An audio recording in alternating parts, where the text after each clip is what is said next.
كلامك. تحياتي، مساء الخير أعزائي المشاهدين. برنامج خاص آخر من المركز الكردي للدراسات للخوض في التطورات الأخيرة في كل من تركيا وسوريا. معي طبعا الزملاء في المركز الكردي للدراسات، سركيس قصارجان الباحث والصحفي ومختص في الشأن التركي، وزميل شورش درويش الكاتب والباحث السياسي، وزميل نواف خليل مدير المركز الكردي للدراسات. تحياتي، مساء الخير زملاء. مساء الخير. زميل سركيس، نبدأ معك. القرار الأخير لحزب العمال الكردستاني بسحب القوات العسكرية من تركيا، قراءتك لهذا القرار؟ لماذا في هذا الوقت، وما صدى ذلك في تركيا، يعني على الساحتين السياسية والإعلامية؟ تفضل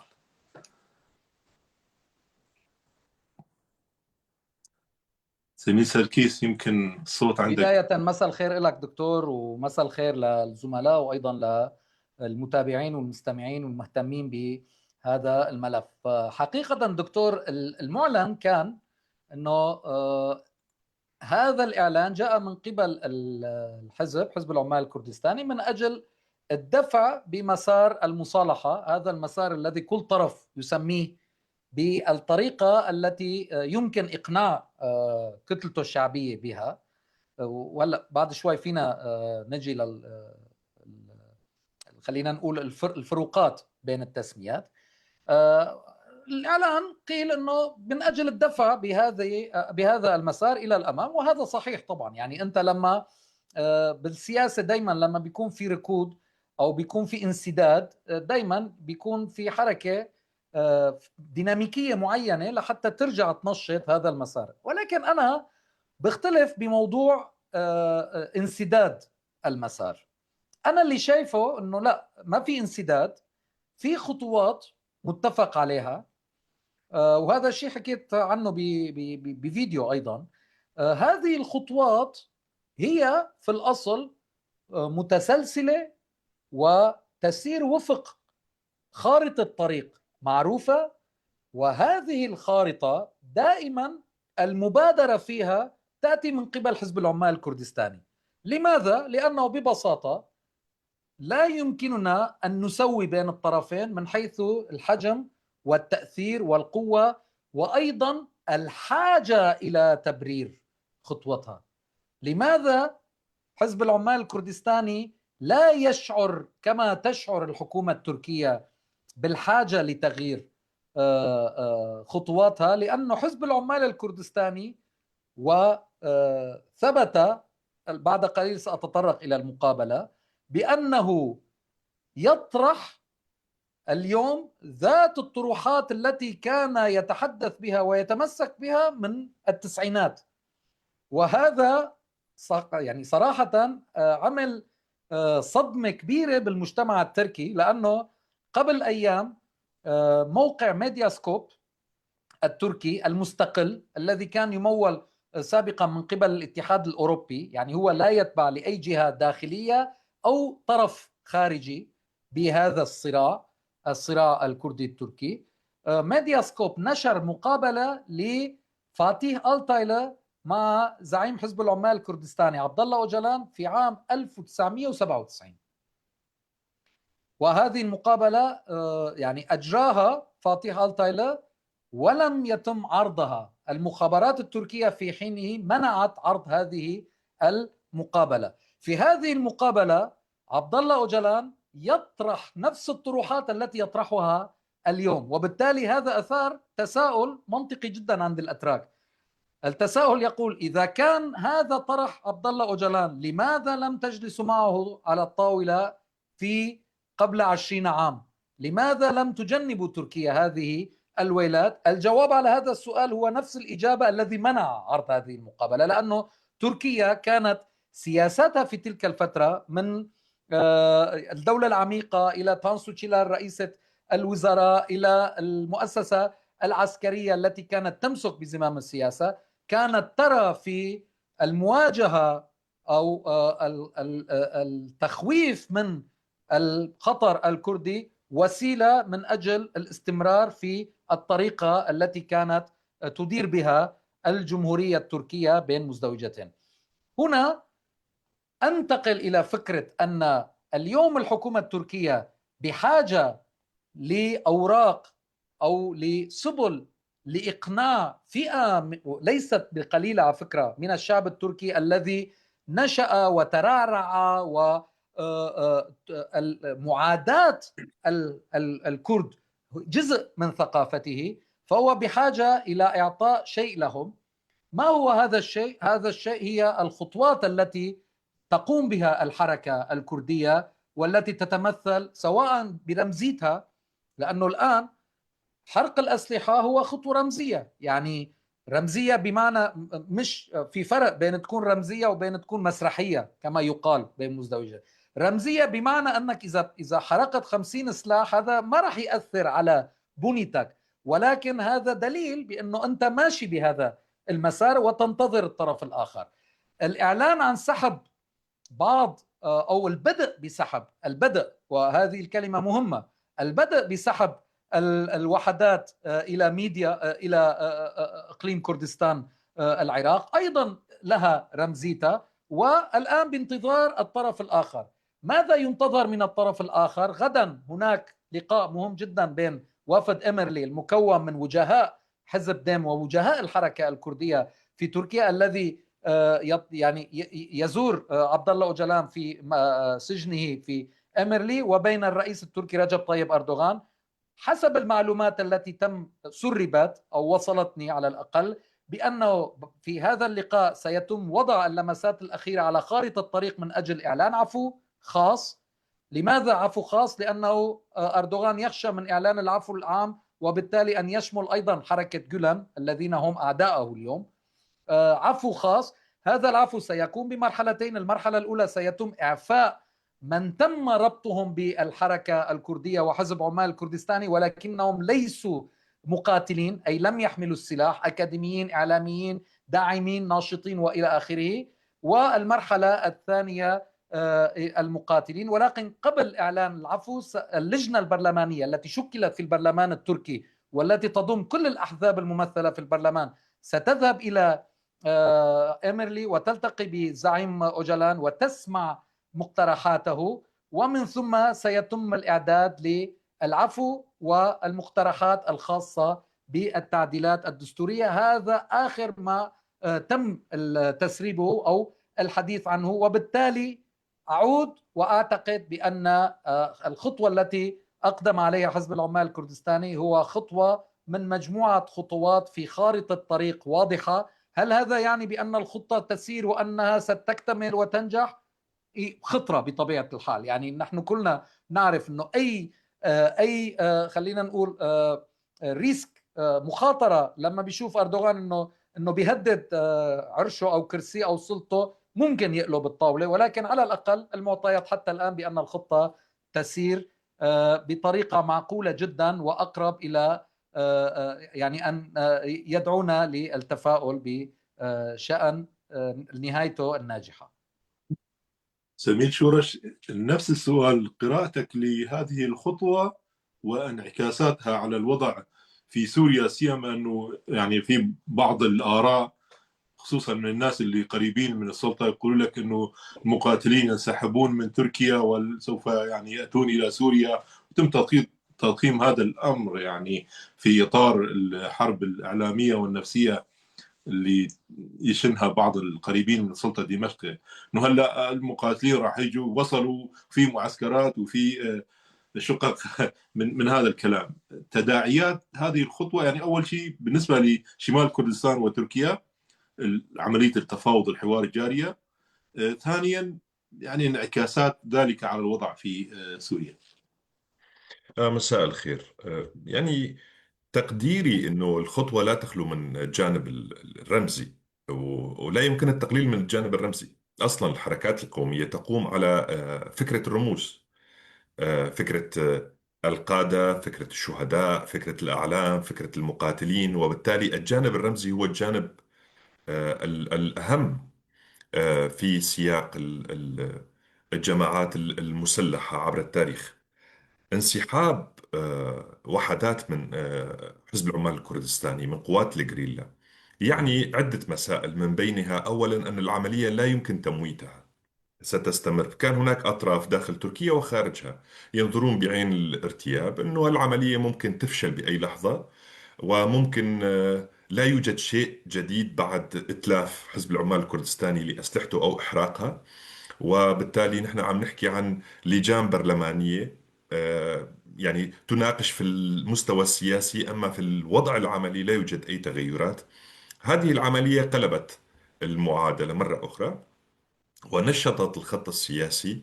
آه، كل العمل اللي يقوم به حزب العمال الكردستاني في مسار حل نفسه، وهي عملية يعني ستكون مدروسة بطيئة نوعا ما، تشتد في فترات لكن تتراخى في فترات أخرى، كلها تخضع لحسابات رياضية بطبيعة الحال. تقوي من مركز حزب الشعوب الديمقراطي في التفاوض مع الدولة التركية، تقوي من جناح السلام داخل الدولة التركية، تقوي من فرص أولئك الذين ظنوا أنهم مغامرين داخل الدولة العميقة التركية، يعني كانوا محسبين حالهم عم يغامروا بفكرة السلام مع حزب العمال الكردستاني. هلا طبعا الكلام والتصورات ليست جديدة على العمال الكردستاني مثل ما حكى زميلي سركيس يعني. لكن كيف يمكن قراءة هذا الوضع يعني في إطاره الشرق أوسطي؟ أنا باعتقادي أن تركيا بدأت تغير الكثير من سياساتها في المنطقة، ابتداء من قبول الفيدرالية في قبرص، فوز الحزب الفيدرالي يعني نهاية مشروع الدولة التركية داخل قبرص، دولة شمال قبرص، يعني التهدئة مع الاتحاد الأوروبي وإعادة العلاقة مرة أخرى، يعني سحب الذرائع من يد إسرائيل التي تتحين الفرصة داخل قبرص اليونانية. في نفس المعنى، إذا تمت المصالحة والاعتراف بواقع كردي داخل سوريا، ستسحب أيضا الورقة من يد إسرائيل على طريقة قبرص، وبالتالي تركيا تعدل من سياساتها الخارجية. أنا لا أسميه ضعف، إنما أسمي أن هناك تيار يقرأ ما حدث بعد 7 أكتوبر. بطبيعة الحال هناك حكي، بالعودة إلى سؤالك يا دكتور طارق، في سوريين بيحكوا أنه حزب العمال الكردستاني سيكون المقاتلين سيأتون إلى سوريا وإلى ما هنالك. في ضعف في معرفة حزب العمال الكردستاني لدى قسم كبير من السوريين، وخاصة هذه السلطة التي لديها وسائل إعلام وإعلاميين، لكن ليس لديهم المعرفة والثقافة الكافية. لا معرفة طبيعة الصراع الكردي التركي، ولا معرفة حزب العمال الكردستاني، ولا حتى السلطة التركية ما بتعرف النظام التركي بشكل جيد، ولا تعرف شيء عن الدولة العميقة. كل ما تقول هو بعض المحفوظات وتخويف السوريين، والتأكيد على وجهة نظرها أنه في خطر بكرة حزب العمال الكردستاني رح يجي على سوريا. هن ما بيعرفوا أنه العملية تشمل حل حزب العمال الكردستاني برمته، وبالتالي لن يكون هناك مقاتلين لهذا الحزب في سوريا، لن يكون هناك مشكلة لسوريا مع حزب العمال الكردستاني مستقبلا، طالما أن العنوان الكبير اختفى. يعني سيتحول ربما إلى حزب سياسي، ربما إلى تنظيم آخر، ربما إلى حركة سياسية وليس حزب سياسي داخل تركيا. كل هذه المسائل معقودة على خطابات أوجلان المقبل. ما الذي سيحدده؟ لكن هذا يحتاج إلى مناخ حرية ومناخ سياسي أفضل داخل تركيا. هلا الفكرة انه هناك حكي دائما يعني بينحكى داخل سوريا في انه تيارات داخل قسد وتيار قنديل وتيار. هذا التقسيم البدائي الذي لا يعتمد الا على القيل والقال لا يمكن ضبطه، سيبقى انا في اعتقادي لا يمكن مواجهته، لانه الطرف الذي يقول بهذه المسائل معتقد وميقن أنه هناك تقسيمات داخل قوات سوريا الديمقراطية، هناك تيار قنديلي، هناك تيار وطني. وهي تسمية غريبة، وكأن قوات سوريا الديمقراطية ما بتمثل الخط الوطني اليوم. وعلى العكس يعني أنا بشوف أنه قوات سوريا الديمقراطية صارت أكبر من حالة كردية. يعني إذا كانت انطلقت في الأصل كحالة كردية مع وحدات حماية الشعب، لكن مراكمتها للعناصر الأخرى المكونات الوطنية خلاها تتجاوز المرحلة القومية إلى المرحلة الوطنية، ما تتجاوز بمعنى تشطب على المرحلة الوطنية. كل هذه المسائل أعتقد بأنه سيتعزز موقف قسد داخل المفاوضات مع دمشق، في التعاطي مع الولايات المتحدة، في حتى التحاور مع الدولة التركية بناء على قرارات حزب العمال الكردستاني. كل شيء حدث في سوريا هو صدى للزلزال الكبير، زلزال السلام الذي يعني بدأ في تركيا عام 10 آذار، اجت بعد 27 شباط بعد خطاب عبد الله أوجلان. اجت بعد عملية تفاهم لحل حزب العمال الكردستاني، وبالتالي تقوية مركز قسد داخل سوريا مبني على قرارات تتخذ داخل تركيا. الأفرقاء في تركيا كان دائما السوريين يقولون تركيا دولة مهمة ولا يمكن إغفال الجانب التركي، و910 كيلومتر. لكن عندما نتحدث عن السلام لا يشتهون هذه الحالة. البعض لا يشتهي هذه الحالة بأن تكون انعكاساتها على سوريا إيجابية. أنا في تقديري يعني بدأت المسألة أيضا داخل سوريا تتغير مع خطاب توم باراك عندما تحدث أن وحدات حماية الشعب ليست حزب عمال كردستاني، بمعنى أن لها خصوصية أو أصبح لها خصوصية. وأعتقد بأن كلام باراك مبني على خطاب أوجلا، مبني على قرار حزب العمال الكردستاني، وبالتالي حاول أن يقول لتركيا، وتركيا أيضا يعني قبلت بالموضوع على مضض، لم تعد تقول يعني وحدات حماية الشعب الإرهابية، قوات سوريا الديمقراطية الإرهابية. كان هناك مؤشر لوزير الدفاع يشار كولر عندما تحدث منذ عدة أشهر أو 7 أشهر تقريبا، حكى عن قوات سوريا الديمقراطية بدون الوصف التركي يعني الحكم الغيابي الذي يصدرونه بالعادة على الجماعات الكردية المسلحة أو الجماعات التي تناوئ الدولة التركية أو مفاهيم الدولة التركية حتى. فكان هذا أمر لافت. أيضا ما قاله توم بارك كان أمر واضح جدا فيما خص التمييز بين وحدات حماية الشعب وبين حزب العمال الكردستاني. أعتقد بأن الأمور والولايات المتحدة أيضا على الخط، لديها يعني مجساتها داخل تركيا وداخل سوريا، تعرف بأن السلام هو طريق في اتجاهين، يخدم الطرفين سوريا وتركيا بطبيعة الحال. وإذا كان يخدم أكراد تركيا فهو بطبيعة الحال سيخدم أكراد سوريا. زميل نواف، قراءتك للحدث وانعكاسات ذلك على الوضع في سوريا. ياتي لك وللزملاء الأعزاء والمشاهدين أينما كانوا. أعتقد يعني هناك الكثير من الأسئلة التي يعني يمكن أن نجدها بسهولة ويسر في اللقاء الذي أجري مع الرئيس المشترك لمنظومة المجتمع الكردستاني السيد جميل بايك حول الهواجس الكردية وعدم الثقة بالجانب التركي والنبرة المرتفعة لدولة بخشلي الذي يطالب أن تحافظ حركة حماس على أسلحتها، بالمقابل يطالب بنزع سلاح قوات سوريا الديمقراطية، هكذا يقول السيد بايك. وقطع في موضوع سلاح قوات سوريا الديمقراطية وقال يعني حينما يطلب من قوات سوريا الديمقراطية أن تضع السلاح كمن يطلب من أحدهم أن يضع رقبته أمام السكين، يعني هذه المسألة. وقال يعني أن قائد الحركة، القائد المؤسس للعمال الكردستاني، لم يتطرق لموضوع السلاح حزب العمال الكردستاني، لأن هناك طارق يعني خلط كبير في وسائل الإعلام العربية، وهي تعمل بمنهجية واضحة. إرباك يعني الحالة الكردية السورية والحالة الكردية العربية المتشكلة في شمال وشرق سوريا، يعني يوميا هناك قضية تثار بشكل كبير، وتصبح بلغة الإعلام الرقمي ترند. يعني يوميا هناك حالة يراد بها كما قلت إرباك الوضع. بالنسبة للخطوة يعني أيضا تحدث عنها سيد جميل بايك. هناك أطراف من الواضح أنها ترفض مسار السلام، منهم وزير الخارجية التركي هاكان فيدان، الذي يعني يؤثر بصورة مباشرة حتى على الوضع في سوريا، وهو الذي يعرقل بوضوح. هو طبعا يعني ليس كشخص، يعني هو ومن يمثل من تيار في تركيا يعرقلون حتى المفاوضات الجارية بين قوات سوريا الديمقراطية ووزارة الدفاع أو السلطة في دمشق. يعني كل ما جرى لقاء نشاهد في اليوم الثاني أو في نفس اليوم يعني توجه وفد أو وزير الخارجية ووزير الدفاع يتوجهون إلى تركيا، أحيانا في أقل من أسبوع هناك أكثر من زيارة. هذه الخطوة يعني أعتقد جاء يعني الخطوة تأتي في سياق طبيعي جدا، في تأكيد على أن حزب العمال الكردستاني يبحث عن إيجاد حل ومخرج للقضية الكردية التي عمرها أكثر من 100 عام، يعني أي من عمر معاهدة لوزان التي وقعت في تموز 1923، وحتى الآن زميل سركيس تحدث عن اللقاء الذي أجري مع السيد أوجلان.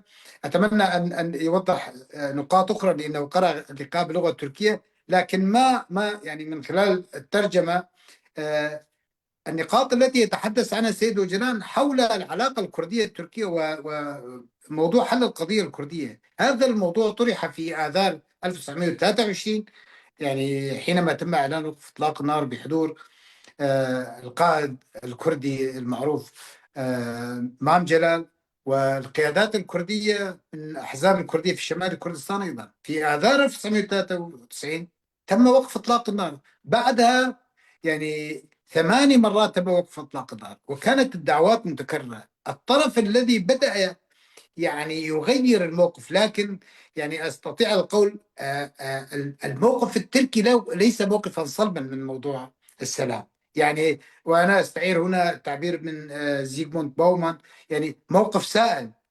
يعني أنا أستعير التعبير وليس الكلام. يعني موقف سائل ليس بقوة، يعني ليس قويا. يعني موقف سائل أو موقف هش، ربما ينتظر أردوغان أي تحول كي يعني ينقض على الموضوع ويفتعل أي شيء بسيط، يعني ويتهم حزب العمال الكردستاني بالتنصل من عملية السلام من خلال قتل شرطي أو هجوم على مخفر أو أي شيء آخر. يعني وهذه المسألة معروف فيها الجانب التركي. حتى أنا كان فيدان يعني قال قبل سنوات إذا لزم الأمر سنبعث برجالنا إلى سوريا ليطلقوا كم طلقة أو قذائف مدفعية ونعود. الخطوة على رمزيتها كما قال الزميل شورش، لكنها مهمة، حركت الأجواء، وهي ستساهم في اللقاء الذي سيجري غدا بين وفد حزب المساواة وديمقراطية الشعوب والرئيس التركي أردوغان. القلق واحيانا ربما الحار ايضا فيما يمكن ان يفعله. هل سيقوم بتغيير الدستور؟ هل سيبحث عن فرصه لتعديل الدستور كي يترشح مره اخرى؟ ام ستكون لديه الجرأه كي يسلم احد قيادات حزب العداله والتنميه قياده الحزب، وبالتالي يكون مرشح العداله والتنميه لرئاسه الجمهوريه؟ ام سيقوم باي شيء اخر؟ اردوغان ليس واضحا في بعض القضايا، وخاصه هذه القضيه الاستراتيجيه. اذا ما اتخذت تركيا قرارها الاستراتيجي بحل القضيه الكرديه حلا مستداما، هي ستكون الاكثر قوه في منطقه الشرق الاوسط، يعني وستؤثر بالتالي على الوضع في إيران والقضية الكردية في إيران، تعزيز المكاسب الكردية في العراق، وأيضا سيزاح عقبة كبيرة وكأداء أمام الحل في سوريا. أيضا إذا ما ضغطت تركيا، ليس قبلت فقط أنا برأيي، على تركيا أن تضغط بما تملك من أدوات على السلطة في دمشق لحل القضية الكردية، وبالتالي يعني هي الخطوة الأولى أو اللبنة الأساسية لديمقراطية البلاد. رغم أني طبعا لست من المعتقدين أن هذه السلطة كما يصور البعض أنها تحولت وتغيرت، لكن إذا كان هناك إرادة دولية أمريكية وبريطانية وسعودية تركية وأطراف أخرى، هذه السلطة أو الرئيس الحالي أحمد الشرع سيقبل بذلك. وعليه حل القضية الكردية سيكون يعني قضية مفتاحية بالنسبة لكل منطقة الشرق الأوسط. وآمل على المقلب الآخر القريب من أيضا أن يتم حلحلة القضية، يعني إيجاد حل أو حلحلة للوضع الفلسطيني أيضا. منذ أكثر من عام و6 أيام أعتقد حينما بادر دولة بخشلي بمصافحة أعضاء أو البرلماني حزب المساواة وديمقراطية الشعوب، وبعد ذلك حينما بدأت الرسائل تأتي من إمرالي البعض يسأل وما فائدة سوريا أو شمال شرق سوريا؟ يعني إما أنهم لا يتذكرون المعارك التي كانت تجري بصورة يعني ببطولة قوية، ببطولة في سنة تشرين، مقاومة الشباب الكردي والعربي والسرياني وكل المكونات، أو أنهم يتغافلون عن ذلك. توقفت الهجمات التركية، توقفت تدمير البنية التحتية، كانت هناك اتفاقية 10 من آذار رغم كل ما لحق بها، كان هناك اتفاق الشيخ مقصود، كان يعني بدأ عودة ولو بصورة يعني غير نظامية إلى عفرين. هناك الكثير من الأمور التي يعني استفادت منها الساحة السورية عموما والساحة الكردية والشمال الشرقية خصوصا. يعني كيف يمكن أن نتساءل ما الفائدة من هذه الخطوات؟ حزب العمال الكردستاني الآن على قوته، يعني كما كان في جبال كردستان لا يزال مقاتليه وقياداته في جبال كردستان، في اقليم كردستان العراق، في شمال كردستان. هذه القوه موجوده. هذه القوه يعني لم تقدم، يعني هي ملتزمه ومتفقه بين القائد المؤسس في إمرالي وجبال قنديل وجبال كردستان، لكن هي لم تفرط بشيء. يعني إذا كانت تركيا جادة وإذا كانت ستقوم يعني ستقدم على بعض الخطوات، هي جاهزة للذهاب إلى الحل. كما قال الزميل سركيس، إذا كان أوجلان قبل 28 سنة، أي قبل الاعتقال وليس بعد الاعتقال، كان قد تحدث عن هذه الخطوات. كل المؤشرات تقول أن حزب العمال الكردستاني جاد في الذهاب إلى الأخير لإيجاد حل نهائي ومستدام للقضية الكردية، وبالتالي يعني كي تكون تركيا بعد أكثر من 100 عام دولة للكرد والترك وبقية المكونات. زميل سركيس، فيما يخص الوضع في سوريا، قضية الاندماج المطروحة الآن، تعرف جرت لقاءات عديدة بعد ما حدث في الشيخ مقصود والأشرفية. صار في عملية وقف إطلاق نار في كل الأراضي السورية، ويعني هكذا قالوا في دمشق. وحدثت لقاءات، جولات تفاوض وحوار بين قوات سوريا الديمقراطية، هيئة منها، وبين السلطة المؤقتة في دمشق. الآن هناك حديث طبعا عن إدماج قوات سوريا الديمقراطية عبر عدة فرق ولواء، وأن تبقى هذه القوات في شمال شرق سوريا، المناطق التي الآن فيها الجدارة الذاتية. وحديث طبعا في وسائل الإعلام عن الآلية وعن كيفية ذلك، يعني وأنه طرح أسماء أو نسبة مئوية من الجيش السوري ستأخذه قوات سوريا الديمقراطية.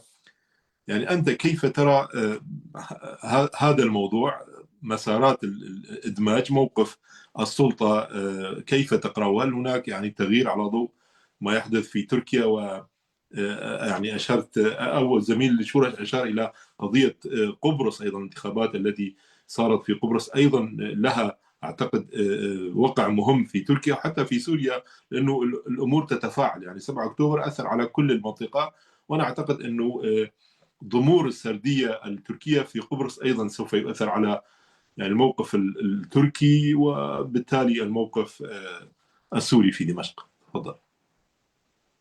خليني استغل الفرصة دكتور بموضوع قبرص. في دراسة قيد الإعداد بالمركز الكردي للدراسات، بتوقع خلال يوم أو يومين راح تكون جاهزة عن موضوع قبرص، لأنه موضوع قبرص فعلا موضوع كتير كبير.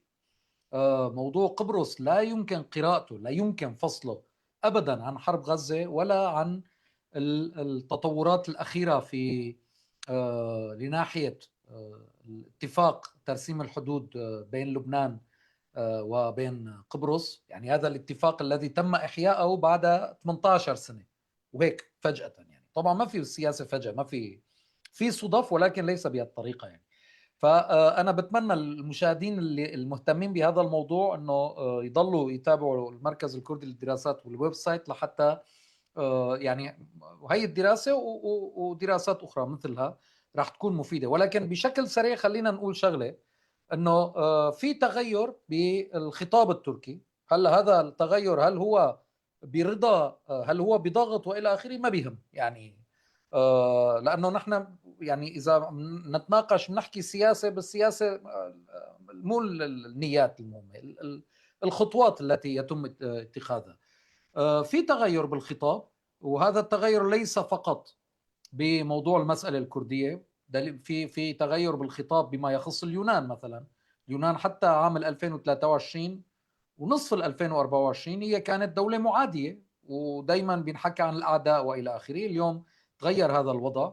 في تغير حتى بالخطاب الذي يخص أرمينيا. وبالتالي نحن أمام هندسة المنطقة من جديد. هذه الهندسة طبعا تركيا لها دور فاعل وكبير جدا، ولكن ليست المهندس. يعني تركيا هي طرف منفذ هي CEO بهذا المشروع، هي مدير عام لهذا المشروع. وبالتالي موضوع يعني إذا تركيا هي ضمن هذه الخطة ولكن ليست هي من تشكل وترسم الخريطة، وبالتالي من الصعب جدا الحديث عن نية أو ما ترنو أو ما ترغب به السلطة السورية. يعني أنا بتقديري وهذا ليس انتقاص أو ليس من باب المناكفة، لا خيار أمام دمشق بأن تقول أقبل هذا ولا أقبل ذاك. في التفاصيل طبعا، يعني في المفاوضات، ما أصلا المفاوضات هي نوع من البازار السياسي في النهاية. يمكن أن تعترض بمكان، أم تقبل بمكان، تتنازل بمكان، تتشدد بمكان، ولكن الخط العريض والخط العام هي دمشق لا تقرر وليس لها رفاهية القبول أو الرفض. لذلك نعول كثيرا على موضوع المصالحة، مسار السلام في تركيا. وإلا بالمنطق نحن يعني لازم نقول انه طيب اوكي، المسألة الكردية هي مسألة مشتركة صح، ولكن في النهاية هم لهم مسارهم وخريطة طريق خاصة بهم، ونحن في سوريا لدينا. ولكن لأننا أمام دولة غير مكتملة الأركان، وأمام سلطة تفتقد إلى الحنكة التي تستطيع من خلالها جمع كل الأطراف المتناقضة والمتعارضة، ولأن هذه السلطة تتبع إلى حد كبير التعليمات يعني أعتذر عن كلمة التعليمات، عن الرغبات التركية. فبالتالي نحن مضطرين انه نضل عم نراقب المسار بين الاداره الذاتيه ودمشق وعين ثانيه على انقره. هون بدنا نحكي للفكره اللي حكى عنها الزميل نواف قبل شوي بموضوع انه دائما بعد كل اجتماع في ذهاب للشيباني لانقره.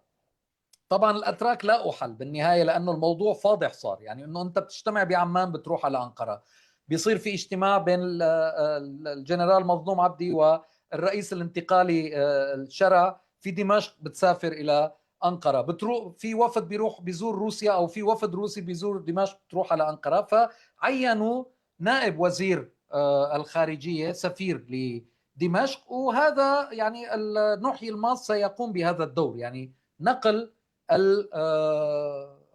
يعني الرسائل لنقل، يعني أنا عم بتفادى استخدم كلمة تعليمات ولكن في نوع من التعليمات التركية في النهاية، نقل الرسائل بين دمشق وأنقرة من خلال قناة موثوق بها اللي هو نحيي الماز، اللي هو شخص موثوق به جدا من قبل هاكان فيدان. وأصلا هاكان فيدان هو الذي جاء بنحيي الماز من الإعلام وأدخله سلك المخابرات ومن ثم سلك الخارجية، يعني هو انتقل من الميت من المخابرات التركية إلى الخارجية التركية مع هاكان فيدان. المسار في تركيا سينعكس طبعا بالإيجاب على الوضع السوري. هنا عندما نقول بأن دمشق ليس لها رفاهية الاختيار، ليس فقط لأن تركيا تقرر، هناك أيضا الكثير من العوامل التي تؤثر على هذا القرار، منه العامل الإسرائيلي، وإسرائيل هي إحدى الجهات التي تشكل تهندس المنطقة من جديد.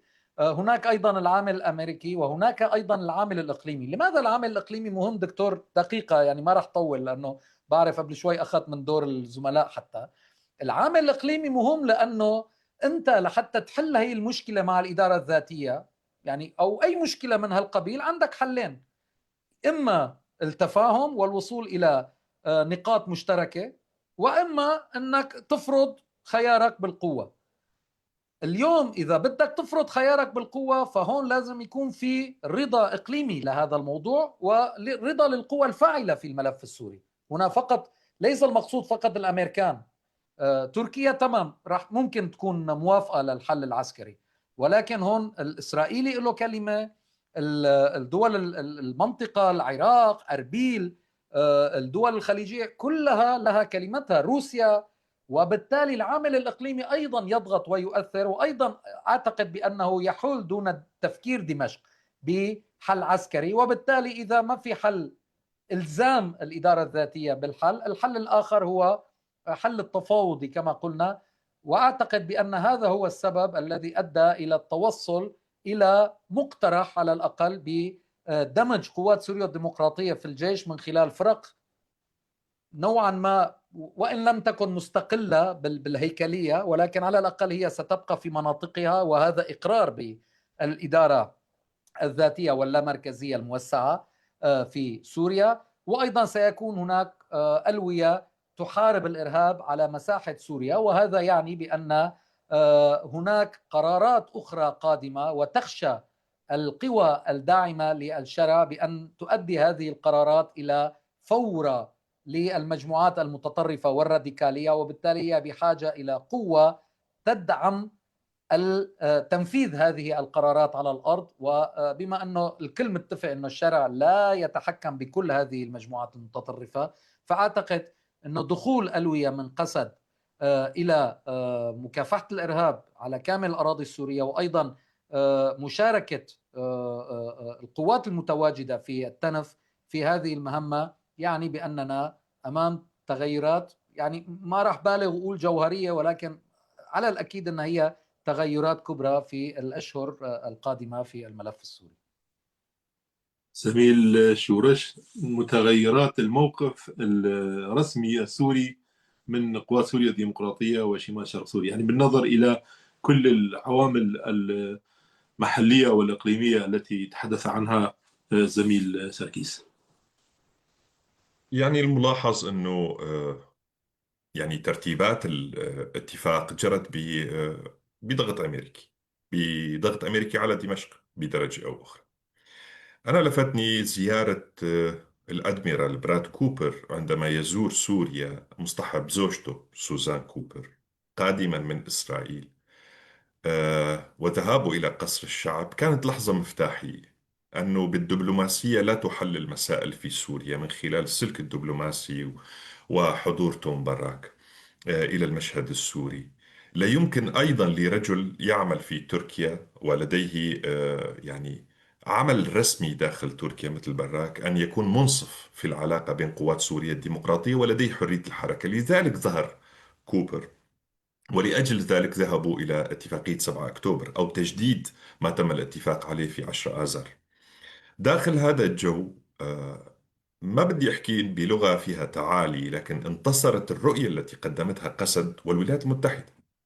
فقصة الفرق الثلاثة بالجزيرة السورية، قصة الألوية وخلية مكافحة الإرهاب، كل هذه الأفكار هي أفكار ناجمة أو نابعة من الاجتماع الذي حصل في القامشلي قبل 7 أكتوبر. ب5 أكتوبر كان في اجتماع بين الأدميرال كوبر وتوم براك صاحب مقولة جيش واحد أمة واحدة، اللي هي اقتباس من الثقافة التركية، واللي حب يعومها بدرجة كبرى وزير الخارجية التركي من خلال التأكيد والتشديد على فكرة الجمهورية العربية السورية. لذلك كتبنا في مادة داخل المركز، حكينا أنه الذين كتبوا الإعلان الدستوري مش من اللجنة المكلفة المناط فيها الخمسة 6 أشخاص، إنما السابع كان يعني وزير الخارجية التركي. داخل هذا الجو أنه تركيا تتدخل حتى في عملية التفاوض، أعتقد بأنه هناك نوع من التعب لدى دمشق من فكرة المماطلة، أنه ماطلنا على أمل تتدخل تركيا تحول دون يعني تطبيق رؤية قسد في مسألة الاندماج. لكن تركيا مثل ما سبق وقلنا مكبلة بعملية السلام، لا يمكن أن تفرط بفرصة ذهبية من أجل مغامرة لا تحمد عقباها. هذا واحد. 2، إذا كانت سياسة أمريكا هي قائمة على فكرتين: القليل من إسرائيل داخل سوريا يعني القليل من تركيا، يعني كل ما قل النفوذ التركي داخل سوريا قل النفوذ الإسرائيلي. هذه المعادلة تخدم الخط السياسي مستقبلا داخل سوريا، تخفض من تبعات مسألة مناطق النفوذ. يعني في السابق كان عندنا نفوذ تركي ونفوذ إيراني، اليوم اختلف الوضع، صار في نفوذ إسرائيلي ونفوذ تركي. السعودية والدول العربية بدأت تبرد تجاه الحكم الموجود في دمشق، رغم اليوم حضوره في الرياض. أحمد الشرع موجود، الرئيس المؤقت الانتقالي المؤقت، وكثير بيسألوا ليش بنحكي مؤقت، يعني ما هو انتقالي يعني مؤقت في الزمان ومحددة ولايته الانتقالية يعني بالتالي مؤقتة، ما حدا يزعل. العرب بدأوا يعني أيضا يشعرون بنوع من الاستياء. يعني كل ما دق الكوز بالجرة بنلاقي الشيباني، بنلاقي مدير المخابرات السورية موجود في أنقرة. كان من الأسهل ومن باب التندر أن يحضر الأتراك أنفسهم إلى داخل قاعة الاجتماع، أفضل بكثير من أنه كل مرة يروحوا يوشوشوهم. أيضا طلعت شغلة خلال الفترة الماضية أنه اللي بيمنع الأتراك من القيام بعملية عسكرية هي دمشق. يعني هذه أقرب إلى نكتة سياسية. يعني سوريا العظمى ستوقف تركيا إذا قررت تركيا شن حرب على شمال شرق سوريا. طيب معناته الأمريكي ما له أي دور. وهذا وهم سياسي يتم الإتجار فيه، والقول بأن دمشق هي التي تعرقل فكرة الحرب البرية التركية تجاه قوات سوريا الديمقراطية. الحرب غير ممكنة، وبالتالي الخيار المتبقي الوحيد أمام دمشق هو الذهاب إلى المفاوضات مع قوات سوريا الديمقراطية، على أمل أن تتسع فكرة المفاوضات وتشمل مناطق أخرى، بمعنى من المعاني تشمل أيضا السويدة، وتنهي التوترات الموجودة فيها. ما يصعب المسألة في السويدة، وأنا حكيتها الأمس على قناة التلفزيونية، هو أفكار دمشق العدمية، فكرة تركيع المجتمعات الأهلية، فكرة عزلهم ونبذهم وخطاب الكراهية والتجيش ضدهم، ويعني نوع من التعالي، تعالي أكثرية مقابل أقلية. هي ليست عقلية وطنية، هذه عقلية فصيل أقوى من فصيل. هي عقلية يعني جبهة النصرة في مواجهة حالة مثلا خلينا نقول مثل كتائب الفاروق أو كتيبة الفاروق. ممكن تتشاوف عليه، لكن تتشاوف على مكون وطني أساسي، هذا يعني خلل كبير. المشكلة الثانية أن السويدة أيضا لا تساعد في اجتراح حل سياسي. يعني الشيخ حكمة الهجري كشخص مكلوم ومجروح وابن منطقة تعرضت لإبادة، مش شبهة إبادة، إبادة حقيقية كانت على النوع، على أساس الدرزية، وهناك مشاهد لقتل ميداني على أساس أنك درزي يتم قتلك. لو السويدة طورت نموذج خاص، مطالبات خاصة أوضح، أشبه بما تطالب به الإدارة الذاتية في شمال شرق سوريا، ولو أنه قواتها كانت بوضع انضباطي أفضل، ممكن أن يصار إلى فكرة تكرار تجربة أو ميني شمال شرق سوريا، تجربة صغيرة من شمال شرق سوريا في السويدة. هذا سيساعد على الحل أفضل من لافتات الانفصال. وأنا ككردي وابن تجربة تمتد على 100 عام من أفكار حق تقرير المصير والانفصال والاستقلال وإلى ما هنالك، ومناشدة الدول والشعوب الصديقة والشعوب الحرة، كل هذا الكلام يعني لا يلقى أي اهتمام في ميزان المصالح الإقليمية والدولية. إذا يجب على السويد أيضا أن تنشط في مجال السياسة النشطة، وأن تقبل بفكرة المفاوضات. نعود إلى مسألة التفاهم. اليوم في خبر عن رفع قوات سوريا الديمقراطية اسم 70 ضابط لقوات التحالف من أجل أن ينضموا إلى وزارة الدفاع السورية. إذن هناك خطوات على الأرض، لكن تتسم بالكثير من الضبابية فيما خص دمشق. الكثير من الناطقين الإعلاميين باسم دمشق يتحدثون ولا علم لهم بما يجري خلف الأبواب المغلقة، وهذا يعني أيضا يزيد من غموض متابعة الملف. أنا باعتقادي الملف العسكري سيمضي، لكن الأهم أن نمشي بالملف السياسي، ملف المؤتمر الوطني السوري، أن يدعى إليه كل الأخصام وكل المتحالفين أو الخصوم إلى داخل هذا المؤتمر.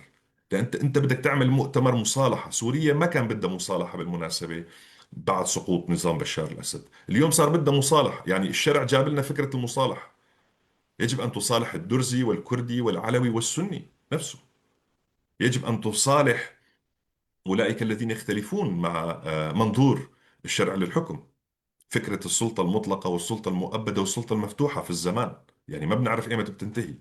كل هذا الجو أنا باعتقادي أنه اتفاقية 10 آذار وتطبيقات اللاحقة تخفض من فكرة أو من إمكانية أن يكون لدينا نظام سلطاني أبدي في سوريا. إذن سنشهد عملية سياسية داخل سوريا أيضا.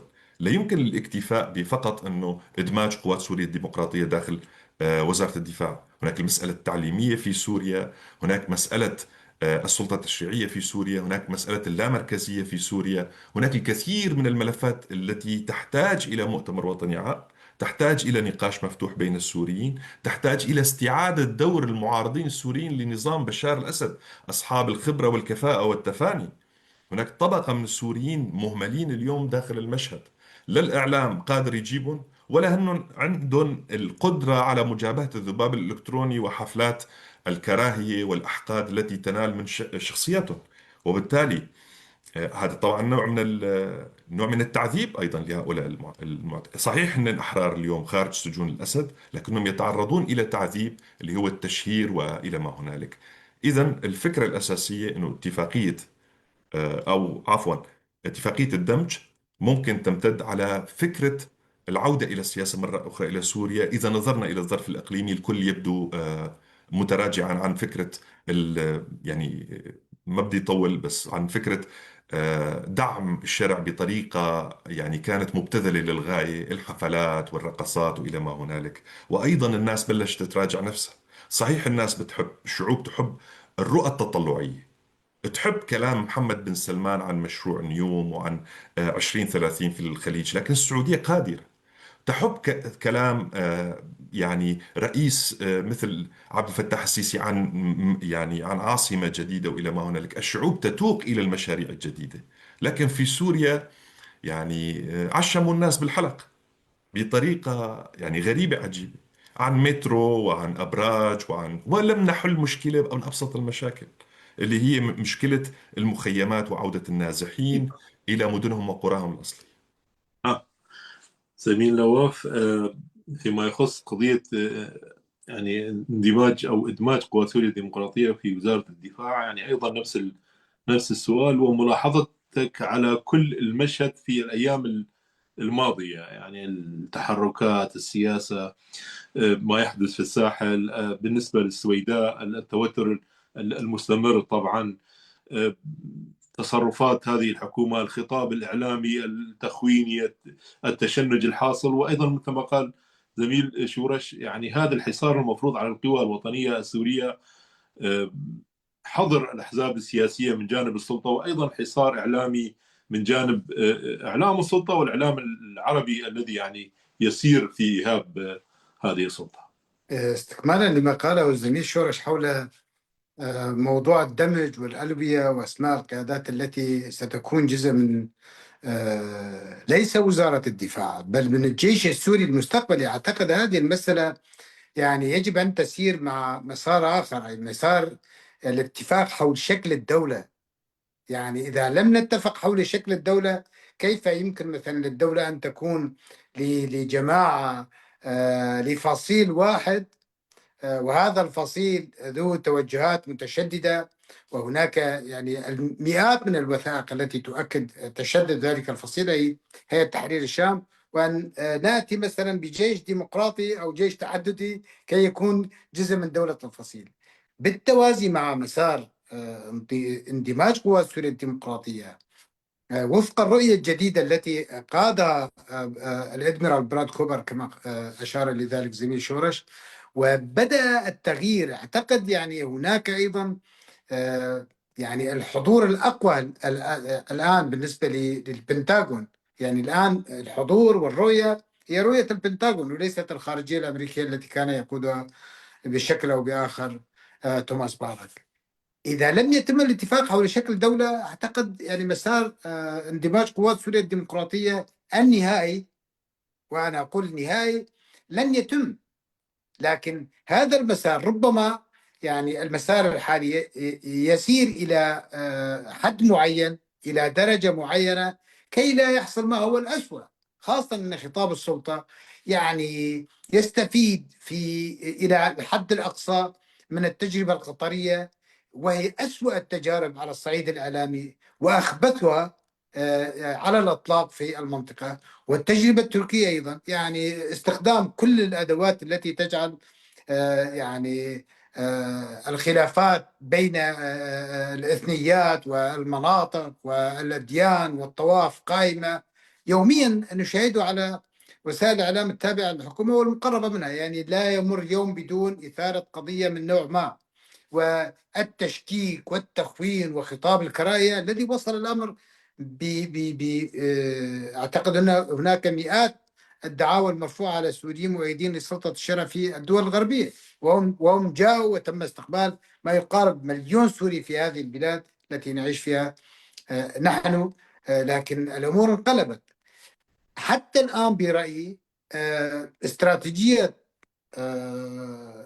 السلطة في دمشق هي استراتيجية فصيل يتحكم بكل شيء، يحاول أن يناور، أن يتذاكى، أن يقدم أحيانا من خلال بعض منظري أو المدافعين، سواء القسم يعني من يوصفون بجزء من الكتلة الصلبة، أو بعض الذين يدافعون عن هذه السلطة وكانوا أشد الأعداء والخصوم للسلطة، كما شاهدنا أمس ما قاله المتحدث الآن باسم وزارة الداخلية، وقبل ذلك يعني حسن الدغيم أو يعني عبد الجبار العقيدي أو أسعد الزعبي. هذه أسماء يعني سنشير إليها بالاسم. يعني هؤلاء كانوا يعني فاجرين في خصومتهم لهيئة تحرير الشام، لكن الآن يعني يحاولون الاستعاضة عن ذلك بالعداء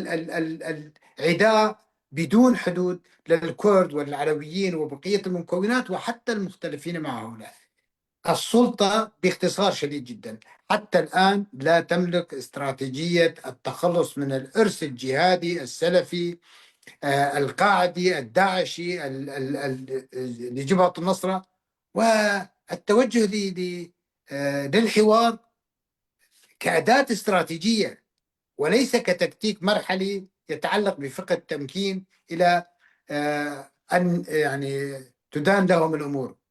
سوريا لن تحكم بهذه الطريقة يعني، واعتقد هم بحاجة أيضا للنظر إلى ما يجري في الضفة الغربية والتدخل الأمريكي، وأيضا للنظر في شمال كردستان وتركيا والتحولات التي تجري هناك، والتقل يعني ما جرى لإيران وما جرى لحزب الله وما جرى لغيره من المجموعات. يعني لن يسمح لهذه لن يسمح لهذا الفصيل بأن يتحكم بسوريا، وبعد ذلك تبدأ الجماعات التي لديها أيضا بالتحرك. يعني شاهدنا قبل أيام قليلة أين هذه السلطة التي تتحكم؟ وزارة الدفاع. وزارة الدفاع، وهذا تركستاني وهذا أوزبكي وهذا إيغوري يتفاوضون حول قضية بسيطة. ظهر أن جميع تلك الفصائل في نفس الأمكنة التي كانوا عليها ويستعدون للمتغير، وأعلنوا النفير حينما طالب الإرهابي الفرنسي بالدفاع عنهم. إذا كانت السلطة جادة فالاختبار الأساسي يعني بالتأكيد إنهاء الحصار بشكل قاطع، حصار السويدة، والسماح بعودة أولئك الذين هجروا من قراهم، وبالتأكيد إعادة المختطفين، وأيضا استكمال الحوار بشكل جاد و يعني قوي مع ليس فقط قوات سوريا الديمقراطية بل مع الإدارة الذاتية، ومن بعد ذلك إعداد الأجواء وتهيئة الأجواء لمؤتمر وطني عام سوري كما أشار الصديق شورش. زميل سركيس، الجولة الأخيرة في البرنامج يعني مشان ما نتعدى أكثر من ساعة، هذه السلطة كيف سوف تسير في الأيام القادمة، المرحلة القادمة برأيك؟ يعني من هون لنعمل برنامج ثاني بحول الله. كيف ستتصرف هذه السلطة في الملفات الداخلية، شمال شرق سوريا، قوى سوريا الديمقراطية، السويداء، وفي ملف الساحل الآن أيضا انتهاكات يعني شبه يومية ومظاهرات ترعاها السلطة، شعارات طائفية مخزية ومخجلة، ومواصلة هذا الخطاب التحريضي العبثي المنفلت. أناس صحفيون إعلاميون من داخل هذه السلطة يظهرون في قنواتها الرسمية يكتبون على صفحاتهم ما يشاءون، يعني لا حدود للتحريض والاستفزاز، لا ضوابط أبدا. كيف سوف يعني يكون مصير هذه السلطة في المرحلة القادمة، الأسابيع والأيام القادمة؟ والله دكتور كتير صعبت السؤال علي، لأنه نحن أمام حالة استثنائية بالمطلق. فالحالة الاستثنائية كتير صعب، يعني نحن عادة بنحلل السياسة بأنه نشوف السياق، المسار، ونعمل مقارنات، إسقاطات، نتابع التصريحات، نشوف القوى الفاعلة بهذا الملف شو توجهاتها. بس بالحالة السورية نحن أمام استثناء مطلق، يعني من الطريقة اللي وصلت فيها هيئة تحرير الشام إلى السلطة، للتغير بالخطاب بالنسبة لبعض الدول. يعني هلا ما راح فوت بكل المتاهات، بس لأعطيك ليش عم أقول استثنائي. لأنه أنت متخيل مثلا شخص يأخذ إذن للسفر من الأمم المتحدة، لأنه الأمم المتحدة معتبرته إرهابي، وهذا يعني مش، أيضا بقول يعني مش مناكفة، هذا توصيف للواقع، وبيروح على الأمم المتحدة بيلقي كلمة. يعني نحن أمام حالة غير ما لها شبيه بالتاريخ، وبالتالي كتير صعب نقول وين شو ممكن تتصرف. نحن فينا نقرأ توجهات القوى الفاعلة اللي أنا برأيي هي اللي راح تقرر هي السلطة شو راح تاخذ خطوات. واللي بالدرجة الأولى أنا بشوف، يعني لما بنقول قوى الفاعلة، الأمريكي، يمكن بدرجة أقل البريطاني، الإسرائيلي، وأيضا طبعا روسيا وتركيا اللي هن عندهم تأثير بهذا الموضوع، بالإضافة إلى السعودية، قطر، وغيرها من الدول الإقليمية. التفاوض مع الإدارة الذاتية هو كان إملاء أمريكي واضح، لأنه تتذكر يعني بالأيام الأولى كانت السلطة وتركيا والنشطاء التابعين للسلطة يتحدثون عن مهل. آخر هذا الشهر راح يتم القضاء على قسد، بيروح وزير الإعلام بيقول إنه الضفة الأخرى من النهر جايين نحن وإلى آخره. هلأ اليوم قبل أيام رأيت على إحدى الشاشات العربية أحدهم يقول السيد أوجلان، يعني أحدهم من جماعة المهل. فهذا التغير بالخطاب هو نتيجة ضغط إملاء، يعني لأنه الدول الفاعلة رأت أنه ما في حل آخر، ولازم يعني ضروري نشوف أنه اتفاق 10 مارس جاء بعد المجازر التي أذهلت العالم المرتكبة بحق الساحل، والتغير الكبير في الخطاب الأمريكي جاء بعد مجازر السويداء الدروز. وبالتالي باعتقادي نحن أمام تغير في العلاقة بين الإدارة الذاتية ودمشق لناحية دمشق. يعني الإدارة الذاتية هي موقفها، هذا موقفها. الإدارة الذاتية يعني مثل ما قال عبد الله أوجلان بعام 1997 انه خلي تطلع جهة تركية او جهة من الدولة، قال هو بوقتها، وتقول انه نحن رح نتفاوض، وانا مستعد الان اوقف صوت السلاح ونقعد على الطاولة ونتفاوض على المجتمع الديمقراطي، لأنه أنا لا أدعو لا إلى الانفصال ولا إلى استقلال ولا إلى يعني نفس فكرة المجتمع الديمقراطي اللي الآن عم ينحكى وعم تنطرح يعني. وبالتالي الإدارة الذاتية أيضا اليوم بعلاقتها وبمفاوضاتها مع دمشق هي في نفس المكان، يعني تقول سوريا موحدة، نحن لا نسعى إلى الانفصال، مع أن هيك نية ولا هيك هدف أصلا، ولكن النتيجة الوضع القائم ونتيجة أنه أصلا الدولة المركزية أثبتت فشلها في سوريا وفي كتير دول بتشبه سوريا، وحتى في الدول الأوروبية. يعني هلا الأوروبيين، يعني هلا مثلا الألمان أو غيرهم لما بيروحوا على لا مركزية، أو الدول اللي بتروح على فيدرالية، يعني معقول أنه هي منا دارسة وما بتعرف مساوئ هالنظام بين مزدوجتين. وبالتالي أعتقد بأنه نحن رايحين إلى لا مركزية في سوريا، نحن رايحين إلى ضغوط على إدارة دمشق من أجل التخفيف من هذا الخطاب، خطاب الكراهية وخطاب العداء. ويعني شيباني بالاسبوع الماضي بلقائه قال وقعنا في الفخ. هلا هي الناد داله على الجماعه هي هيئه تحرير الشام، لانه بس هن اللي وقعوا في الفخ صراحه، الكل حذر من هذا الفخ. وبالتالي اذا نحن تغير الخطاب من شكر الفزعات الى الاعتراف بانه هي كلها كانت فخ، فمعناها نحن امام تغير في النهج التعاطي. هل هذا التغير هو نتيجة قناعة؟ لا أعتقد، وما كتير ضروري. يعني مو ضروري تكون السلطة في دمشق مقتنعة وعم تقدم على هالخطوات. يكفي أن يكون هناك خطوات نحو الأمام، لأنه الوضع الحالي اليوم يا إما استمرار للفوضى وبالتالي زعزعة استقرار المنطقة كلها، يا اما انه كل جهه كل طرف تاخذ راسها وتروح. يعني ما في، لانه لا يمكن، يعني لا يمكن. الموضوع ليس فقط عند الاداره الذاتيه، لا يمكن للعلويين، لا يمكن للدروز، لا يمكن لكل الاقليات ان ترتضي بانه هيئه تحرير الشام بهذا النظام القائم حاليا، نظام المشايخ، تحكم سوريا. يعني غير قادره على التاقلم. واذا مثل ما شايفين ان الدول الغربيه مسكره ابوابها وما راح تخلي العالم الرافضه لهذا النوع من الحكم بانها تلتجئ الى هذه الدول، بالتالي بدك تحل المشكله بارضها بسوريا.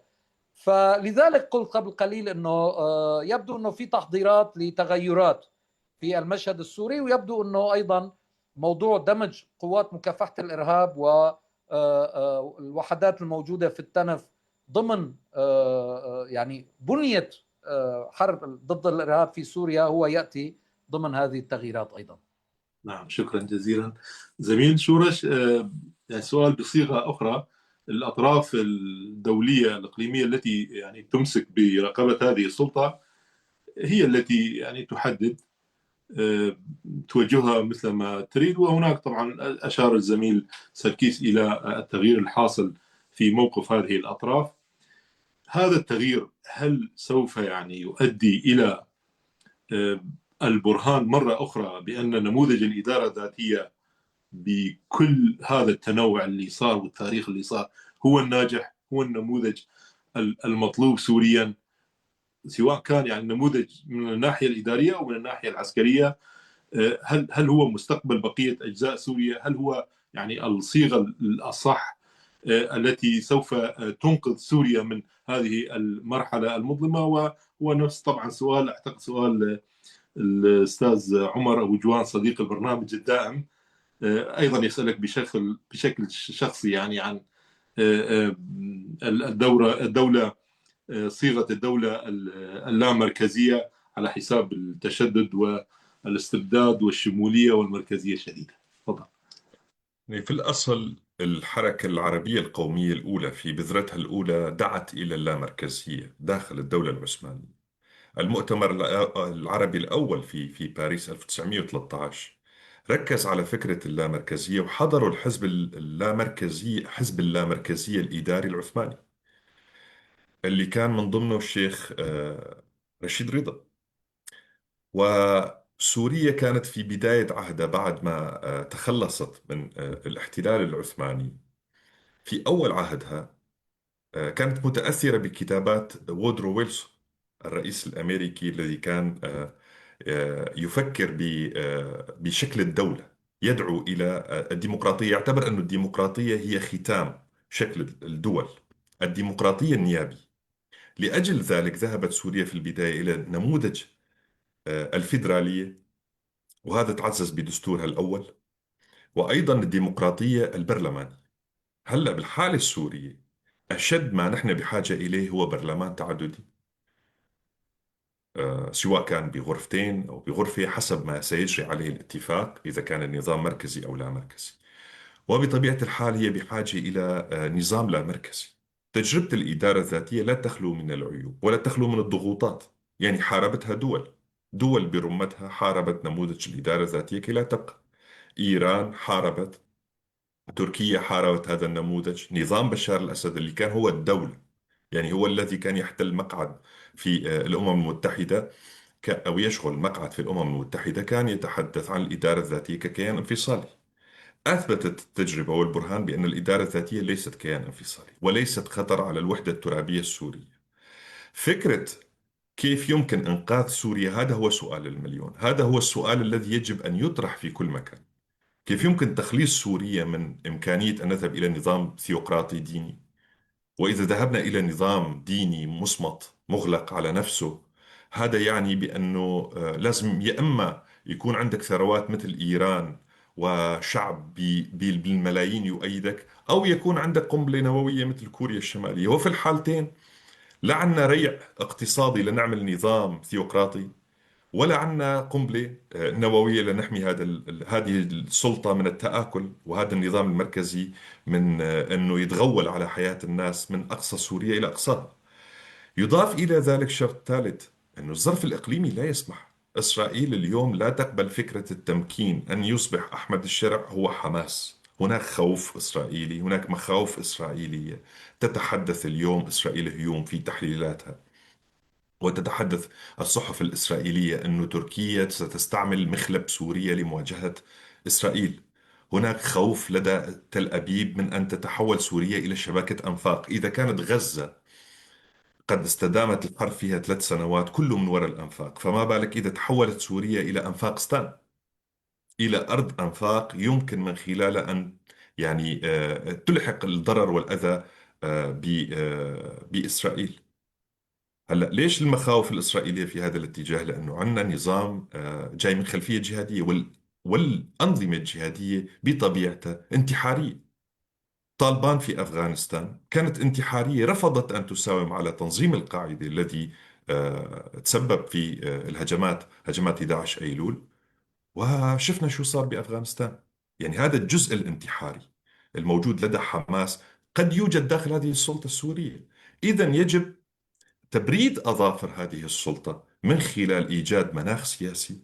لا يكفي فقط أنك تقيم سلطان في سوريا وتعين يعني ملك متوج باسم رئيس الجمهورية. هذا الأمر لا تقبله الدول، لا تقبله الولايات المتحدة، لا تقبله إسرائيل.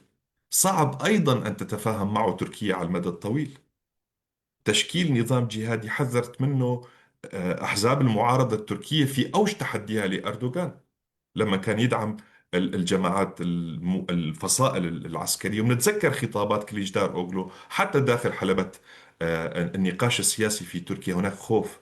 اليوم اللي كان بيدعم طالبان في أفغانستان كانت باكستان. اليوم في حرب، في فشل مفاوضات بين أفغانستان وباكستان اليوم.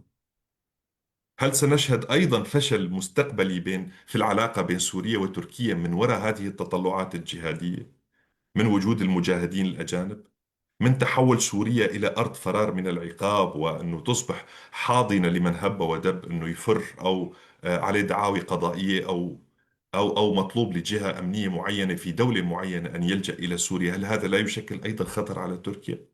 إذا المستقبل في سوريا الذهاب إلى عملية سياسية، أن تصبح السلطة الحالية أكثر واقعية، لا أن تعمل من تحت لتحت في الجوامع وفي في المجال العام، تسيطر على المجال العام من كتب المناهج المدرسية التي يتم تحريفها بشكل يعني مؤذي للذاكرة السورية، الذاكرة الجمعية السورية، إلى فكرة إدماج الأجانب داخل سوريا بطريقة غير قانونية، ومنحهم الجنسية السورية وإدخالهم في الجيش. هذه واحد من المحاذير أيضا تخيف الغرب وتخيف السوريين أنفسهم. ما لنا علاقة بالغرب، لكن تخيف السوريين. ما في بروسيس قانوني، ما في عملية لحتى تأخذ جنسية وبعدين تنضم إلى وزارة الدفاع، وبعدين تترقى. وهل يحق أصلا للأجنبي أنه يكون مقاتل في سوريا؟ هذا الأمر لم تتم مناقشته. هناك سيطرة على المجال العام اليوم، هناك سردية تخلقها السلطة لتتحول إلى نظام. ليش عم نحكي عن سلطة، ما عم نحكي عن نظام سوري جديد؟ نحكي عن سلطة تسعى لتصبح نظام، ومن الصعب أن تتحول إلى نظام. أنا باعتقادي سوريا أكبر من فصيل يستطيع السيطرة عليها. تعددية المجتمع السوري، تعدد المجتمع السني نفسه، والمراهنة المستقبلية ستكون على المجتمع السني نفسه وليس على الطوائف والإثنيات الأخرى. العرب السنة هم الذين سيعدلوا كفة الميزان لصالح المصلحة العامة السوري. نعم، شكرا جزيلا لك زميل سورش. زميل نواف،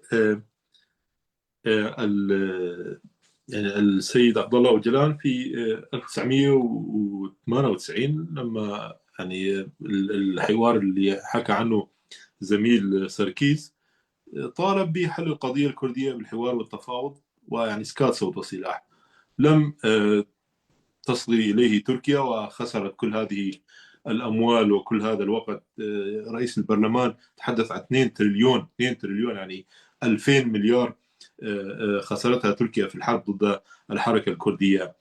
الآن نفس المطالب، موقف أوجلان والحركة الكردية والشعب الكردي موقف ثابت، يعني المجتمع الديمقراطي، السلام، الأخوة، تصحيح العلاقة، ديمقراطية الدولة، صيغ إدارية لا مركزية تعترف بالهويات والخصوصيات.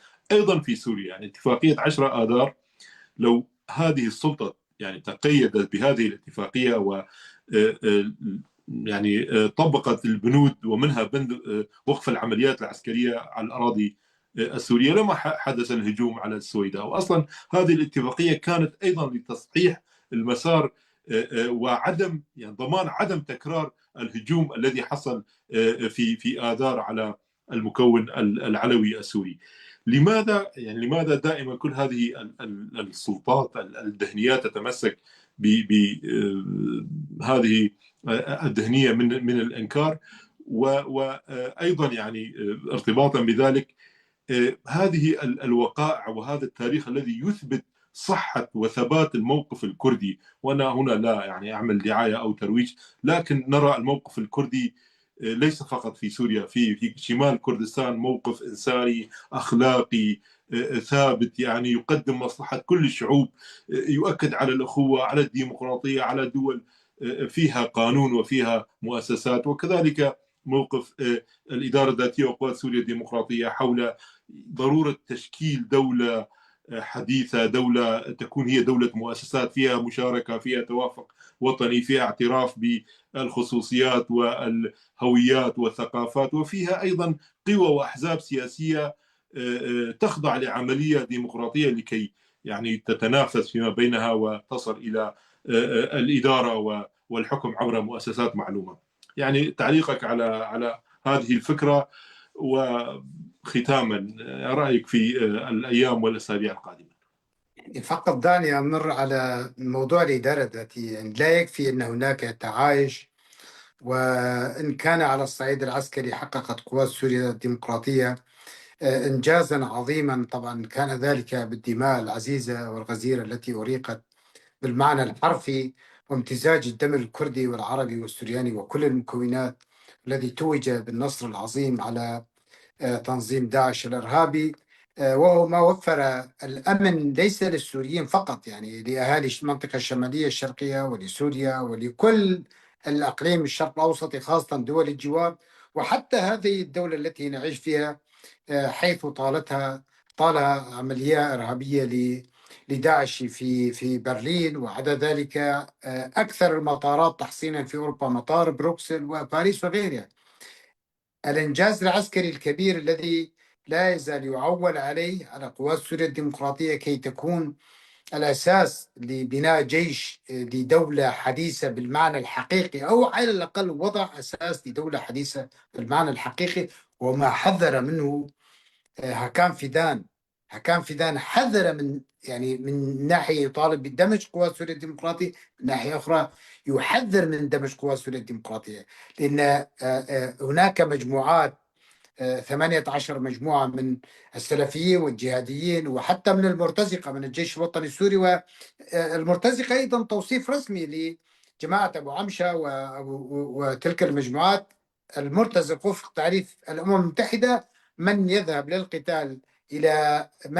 للقتال سواء في الداخل أو في الخارج مقابل المال، وهؤلاء ذهبوا للقتال مقابل المال، ذهبوا إلى ليبيا وأرسلوا إلى النيجر وأرسلوا إلى أذربيجان. أعود إلى الإدارة الذاتية. الإدارة الذاتية يعني نعم هناك مشاركة كردية عربية سريانية وكل المكونات، لكنها بحاجة إلى تطوير يعني جميع هياكل الحكم، يعني تطوير الحوكمة بالحد الأقصى، خاصة بعد توقف الهجمات التركية التي ألحقت أضرار جسيمة جدا بالبنية التحتية وخسائر تقدر بأكثر من مليار. الآن هناك يعني فترة هدوء، ليس هناك هجمات تركية يعني، ونحن مقبلين على الشتاء. دور البلديات، يعني البلديات في شمال شرق سوريا، أيضا كان هناك مؤتمر للكومينات، هؤلاء أيضا يجب أن يلعبوا دورا في تهيئة الأجواء لموسم الشتاء. البلديات، الكومين، مئات منظمات المجتمع المدني، وهي تملك الكثير من الإمكانيات سواء في الرقة أو في دير زور، في الحسك أو في القامشتي.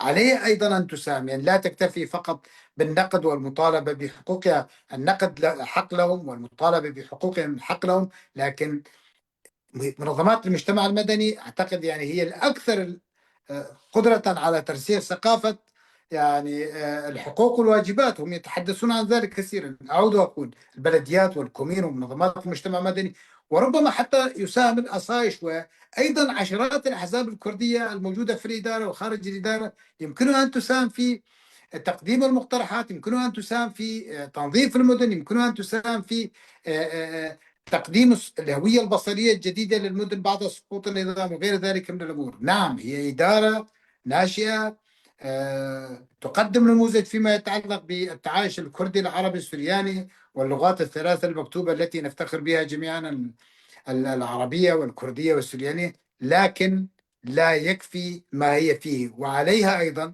وعلى القائمين أن يستمعوا خاصة إلى ذوي الدخل المحدود. هناك شكاوي وهناك انتقادات.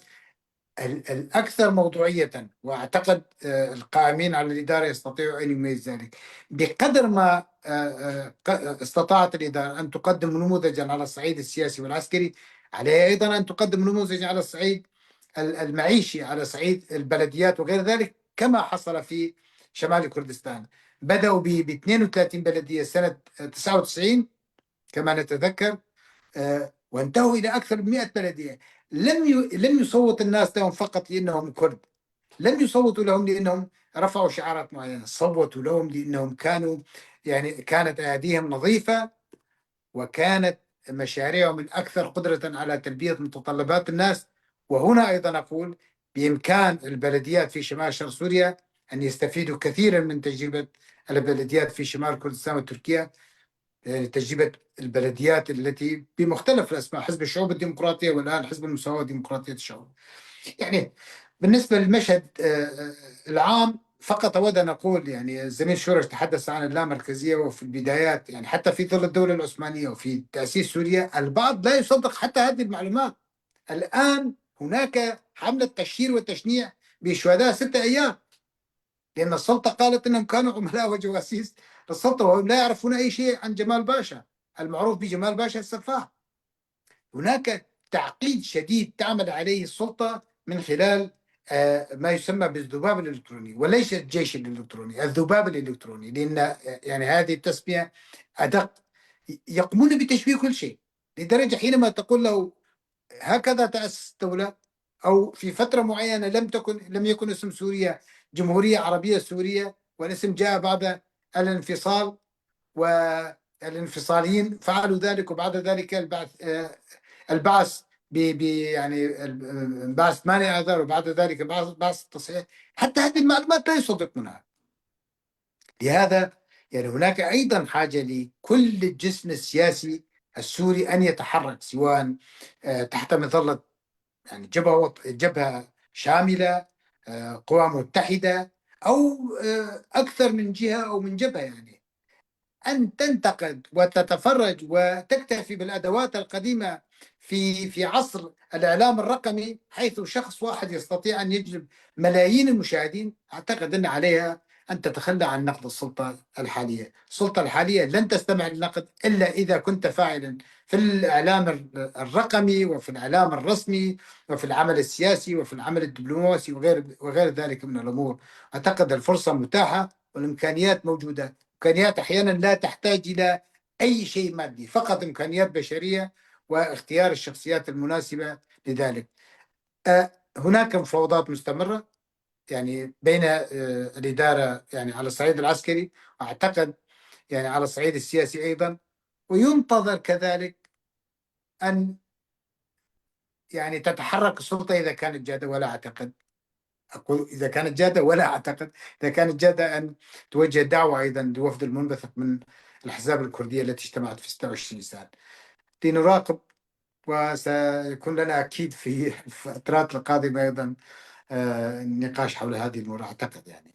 نعم طبعا سوف نستمر في إجراء مثل هذه اللقاءات ومتابعة آرائكم القيمة. الزملاء في المركز الكردي للدراسات الزميل نواف خليل مدير المركز، زميل شورش درويش الكاتب والباحث السياسي، وزميل سركيس قصارجيان الكاتب والمختص في الشؤون التركية. شكرا جزيلا لكم أعزائي المشاهدين، إلى حلقة قادمة إن شاء الله تبقون بخير. تصبحون على خير.